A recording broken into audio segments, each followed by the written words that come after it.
दोस्तों, गर्मियों का मौसम अब शुरू हो रहा है और गर्मियों के मौसम में हरी सब्जियां और फल खाने की सलाह दी जाती है, क्योंकि ये दोनों ही चीज़ें आपके शरीर को स्वस्थ बना के रखती हैं और हाइड्रेट करके रखती हैं, यानी कि आपके शरीर में एक निश्चित मात्रा में पानी की उपस्थिति बनाकर रखती हैं। हरी सब्जियों और जूस के बहुत सारे फायदे होते हैं। ये शरीर को न केवल स्वस्थ और फिट रखते हैं, बल्कि कई लोग वजन कम करने के लिए इनका इस्तेमाल करते हैं। इसी तरह का एक जूस सफेद पेठे का जूस होता है। सफेद पेठा एक ऐसी सब्जी है जो कई लोगों द्वारा पसंद की जाती है। इसका जूस सेहत के लिए बहुत फायदेमंद होता है। यह एक ऐसा खाद्य पदार्थ है जो आसानी से पच जाता है और यदि इसका नियमित सेवन किया जाए तो ये बहुत सारी बीमारियों से हमें बचाने में हेल्प करता है, क्योंकि इसके अंदर एंटी ओबेसिटी गुण पाया जाता है जो कि मोटापे को कम करता है और इसके साथ साथ इसके अंदर बहुत सारे एंटीऑक्सीडेंट्स भी पाए जाते हैं जो कई बीमारियों को रोकने में हमारी सहायता करते हैं। तो इस वीडियो में मैं आपको बताता हूं कि हम किस तरह से सफेद पेठे का इस्तेमाल बहुत सारी बीमारियों को ठीक करने में कर सकते हैं।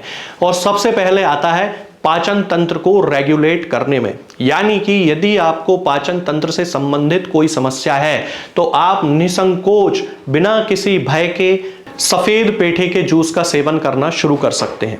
सफेद पेठे का जूस पाचन तंत्र के लिए बहुत ज़्यादा फायदेमंद होता है, क्योंकि इसमें बहुत कम कैलोरी पाई जाती हैं और फाइबर्स बहुत ज़्यादा होते हैं और फाइबर्स के साथ साथ पोषक तत्व भी बहुत ज़्यादा होते हैं जो कि पाचन शक्ति को मजबूत करते हैं। और जैसा कि मैंने आपको बताया कि सफेद पेठे में एंटीऑक्सीडेंट और गैस्ट्रोप्रोटेक्टिव जैसे गुण पाए जाते हैं जो गैस और कब्ज जैसी समस्याओं को दूर करने में हमारी हेल्प करते हैं। तो अगर आपको कॉन्स्टिपेशन या फिर आपकी इंटेस्टाइन से रिलेटेड या आपके डाइजेस्टिव सिस्टम से रिलेटेड कोई भी परेशानी है तो आप निश्चित तौर पे सफेद पेठे के जूस का सेवन कर सकते हैं।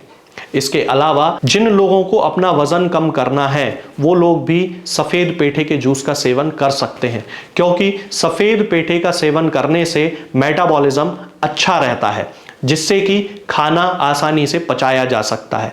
और जब हमारा खाना अच्छे से पचता है तो फिर हमारे शरीर में जो इकट्ठा होने वाली फैट है, जो वसा है, वो बहुत ही कम रह जाती है और इसके कारण हमें अपना वजन कम करने में बहुत ज़्यादा सहायता मिलती है। इसके अलावा दोस्तों, इसका एक और बहुत ही खास उपयोग है जो बहुत कम लोग जानते हैं, और अगर आपने वीडियोस देखे हों सफ़ेद पेठे के तो वहाँ पर भी इसके बारे में कोई बहुत ज़्यादा जानकारी उपलब्ध नहीं रहती है। लेकिन मैं आपको बताता हूँ कि सफेद पेठे का जो उपयोग है वो पथरी से राहत दिलाने में भी किया जाता है। जिन लोगों को पथरी की शिकायत है उन्हें सफेद पेठे का सेवन जरूर करना चाहिए। सफेद पेठे के रस को यदि हम हींग में मिलाकर उसका उपयोग करते हैं तो पथरी की समस्या से राहत मिलती है, क्योंकि सफेद पेठे में विटामिन सी और विटामिन बी भरपूर मात्रा में पाया जाता है, जो न केवल पथरी के रोगियों के लिए ज़रूरी भी है बल्कि वो आपकी पथरी से संबंधित समस्याओं को भी दूर करते हैं।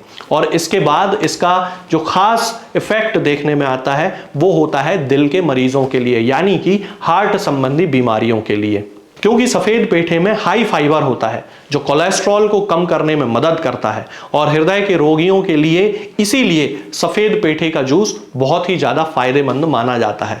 अब आप लोगों में से बहुत सारे लोग ये सोच रहे होंगे कि आखिर इसका स्वाद कैसा होता है। तो सफेद पेठे का जो जूस होता है वो बिल्कुल टेस्टलेस होता है, यानी पानी जैसा होता है, ना ही मीठा होता है ना कड़वा होता है। तो बड़ी आसानी से आप इसको खाली पेट सुबह सुबह पी सकते हैं और इसके कारण आपकी बॉडी में एक बहुत अच्छे इफेक्ट देखने को मिलते हैं। जैसा कि मैंने आपको बताया कि ये एंटीऑक्सीडेंट है, बहुत ज़्यादा इसमें एंटीऑक्सीडेंट पाए जाते हैं, ये आपके हार्ट को रेगुलेट करता है, ये आपके वजन को कम करता है, तो निश्चित तौर पे ये बहुत ही फायदेमंद चीज़ है। इसके अलावा दोस्तों, सफ़ेद पेठे के जूस में चूंकि विटामिन्स और मिनरल्स बहुत ज़्यादा मात्रा में होते हैं, इसलिए ये आपके तनाव को यानी कि स्ट्रेस को भी कम करने में आपकी बहुत ज़्यादा हेल्प करता है।